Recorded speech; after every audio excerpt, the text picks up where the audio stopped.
টিউবওয়েলের পানি পান করে ৩ পরিবার ১৭ জন অচেতন হয়ে হাসপাতালে নিয়েছেন চিকিৎসা। ঘটনার ১ বছর পার হলেও আতঙ্ক কাটেনি তাদের। দুঃস্বপ্নের মতো ভয় এখনো তাড়িয়ে বেড়ায়। বিভীষিকাময় সেই দিনলিপি নিয়েই থাকছে বিস্তারিত। নদীর স্রোতের মতোই বয়ে গেছে সময়। ইতিমধ্যেই পৃথিবী অন্তত ৩৬৫ বার সূর্যকে প্রদক্ষিণ করেছে।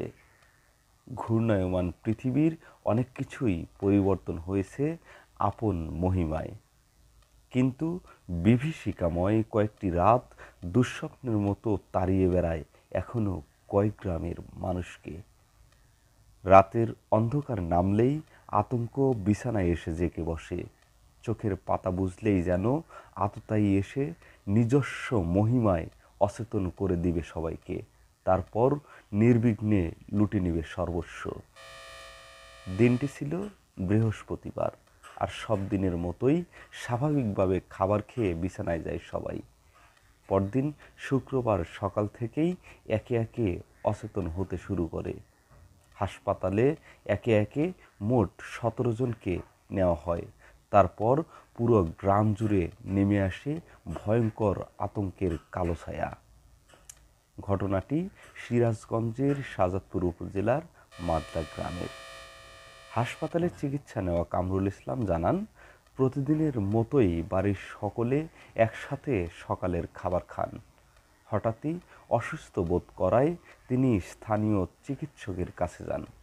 এরপর একে একে বাড়ির সকলে অসুস্থ বোধ করলে সবাইকে উপজেলা স্বাস্থ্য কমপ্লেক্সে নিয়ে ভর্তি করেন। তিনি আরও জানান, তার পরিবারসহ ৩ পরিবারের মোট ১৭ জন অচেতন হয়ে হাসপাতালে ভর্তি হয়। এই ঘটনার পর থেকেই গ্রামবাসী ঐক্যবদ্ধ হয়ে পাহারা বসায়। অপরিচিত কেউ যেন ভিখারির বেশেও বাড়িতে না যায়, সেভাবে সবাইকে সচেতন করা হয়।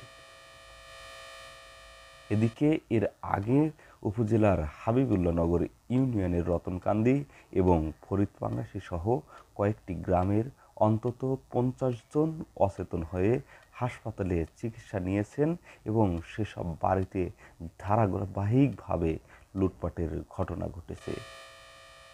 ঘটনাটি ১ বছর আগের হলেও এখনও আতঙ্ক কাটেনি গ্রামবাসীর। এখনও সেই ভয়ঙ্কর স্মৃতি তাড়িয়ে বেড়ায় তাদের। সেসব গ্রামে এখনও কোনো অপরিচিত মানুষ গেলে সন্দেহের দৃষ্টি নিয়ে তাকিয়ে থাকে সবাই। সময় আপন গতিতে গড়িয়ে গেলেও ক্ষতবিক্ষত মন সারিয়ে তুলতে পারেনি আজও। তাই সেসব গ্রামে আজও রাত নামে আততায়ীর মতো ভয়ঙ্কর বেশে।